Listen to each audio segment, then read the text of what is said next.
Hello, I'm Sarah from South London Sling Library. Today I'd like to talk to you about using your close Caboo carrier in a hip or side carry position.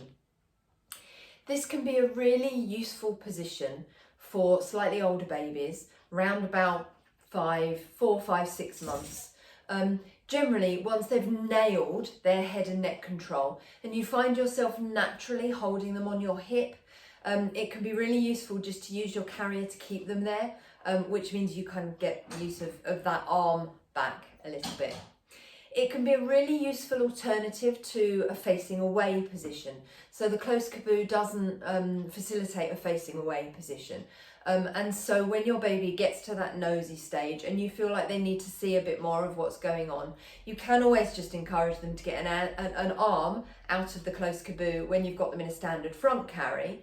Again, when they've nailed that head and neck control, then that's absolutely fine. However, a hip carry can also work quite well. So what I'm going to do is I'm going to hold my close Caboo as if I were going to put it on for a standard front carry.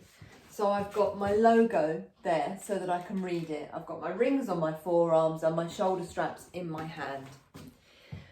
All I want to do is I'm going to carry my baby on my left hip today. So I'm going to take these shoulder straps and I'm going to turn the whole carrier left. So both my shoulder straps go over to my left arm and the straps with the rings on go to my right arm. So what I've got is my logo sideways like that. And I'm going to put my carrier on like that. So arm through there, head through there.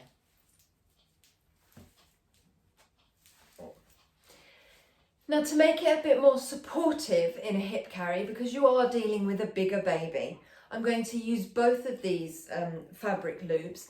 Pretty much as you would in a front carry, you want both fabric loops to support the baby, but baby's not going to sit here.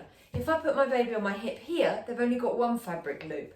So what I'm going to do is take the other one under my arm like that. So I've got both those fabric loops here on my side.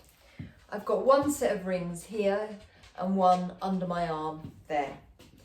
Now, if I feel these fabric loops, I can find this one, my horizontal one, it runs underneath the diagonal shoulder strap.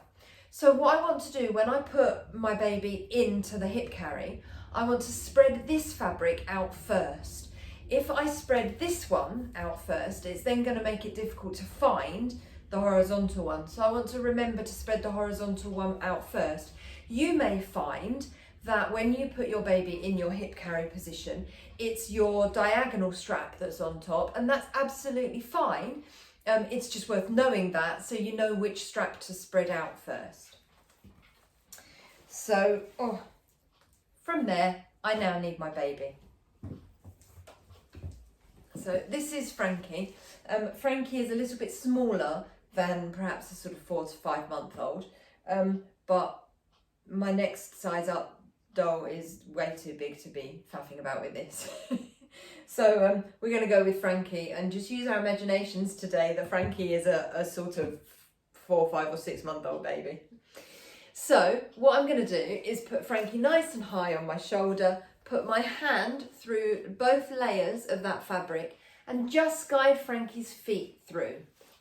I'm then going to pop Frankie round onto my hip to sit in a hip carry position. So just as I would if I were going to hold Frankie there without a carrier, that's the position I'm going to encourage Frankie to sit in now.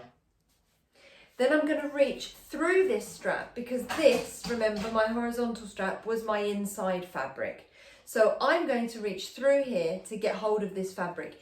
If this strap, your diagonal strap, is your inside layer, then you've got an easier job than me. You're just going to spread your fabric out, this fabric out first and then that fabric. Because this is my underneath layer, I want this one first. So I'm going to reach in there and find my top edge, there it is. And I'm going to pull that layer up Frankie's back. So the rest of it stays in Frankie's knee pits and I can just bring that top edge up to Frankie's armpits. So I've still got my other diagonal one here. So this is a little bit baggy here. So now I'm going to tighten that strap, which if I follow the horizontal round, it's these rings under my arm. So I can tighten the top edge, the middle section and the bottom section just by pulling the different edges on my tail of my fabric there. Now I'm going to spread out this diagonal layer, which is still under Frankie's bottom and in the back of Frankie's knees. So find the edge of the fabric and pull that up. And I can just leave it in Frankie's armpits. If Frankie wants to have his arms out and kind of move around and turn and show me things, then that's absolutely fine. If I wasn't sure, maybe Frankie wanted to have a bit of a snooze, I can tuck elbows in, excuse me Frankie, around there, and pull the second layer up to the nape of Frankie's neck if I wanted to. We're going to leave arms out at the moment, are we, Frankie? Okay. And then to tighten it again, I'm going to pull that slack towards my rings, and I'm going to tighten the top edge, the middle and the bottom edge. There you go, nice and snug. I do have my seatbelt layer, and you may find that you still need this for a little bit of extra stability at this age, and that's absolutely fine.